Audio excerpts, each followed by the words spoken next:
শ্রাবণ মাসে সবুজ কাচের চুড়ি এবং পোশাক কেন পরে মেয়েরা?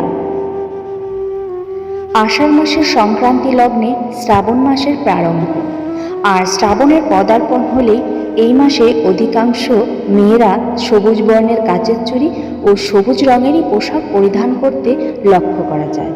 তবে সবুজ কালারের কাচের চুড়ি ও পোশাক পরিধান করলেও এই রঙের বস্ত্র ও অলংকার পরিধান করার পেছনে কী কারণ লুকিয়ে আছে তা কিন্তু অনেকেরই অজানা। আর আমরা আজকের এই প্রতিবেদনে মেয়ে ও মায়েরা কেন সবুজ রঙের কাচের চুড়ি ও সবুজ পোশাক পরিধান করেন তা নিয়েই বিস্তারিত আলোচনা করতে চলেছি। বিভিন্ন পুরাণ মতে শ্রাবণ মাসকে ভগবান শিবের জন্মমাস হিসেবে উৎসর্গ করা হয়েছে।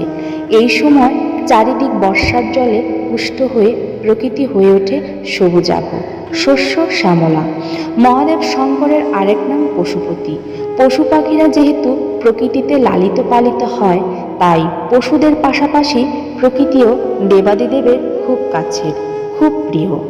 আর এই প্রকৃতির সতেজ ও পূর্ণ অবস্থায় সর্বদা সবুজ বর্ণ ধারণ করে।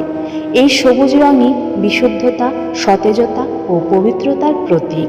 তাই আরাধ্য আশুতোষকে প্রসন্ন ও তুষ্ট করতে এবং কাঙ্ক্ষিত ফলের আশা না করে স্বামী, সন্তান ও পরিবারের মঙ্গল চেয়ে সবুজ রঙের কাচের চুড়ি ও পোশাক পরিধান করেন মায়েরা। সবুজ বর্ণ প্রচণ্ড মাত্রায় জীবের মধ্যে পজিটিভ এনার্জির প্রতিফলন ঘটাতে সাহায্য করে, এমনটাই মনে করেন বাস্তু বিশেষজ্ঞরা। তাই মানসিক ভারসাম্যহীনতা বা মানসিক অসুখ অশান্তি হলে ডাক্তারেরা পাহাড়ে ঘুরে আসতে পরামর্শ দিয়ে থাকেন, কেননা পাহাড়ে অধিক মাত্রায় সবুজ পরিবেশ বিরাজ করে, যা মনকে শান্ত ও শীতল করে।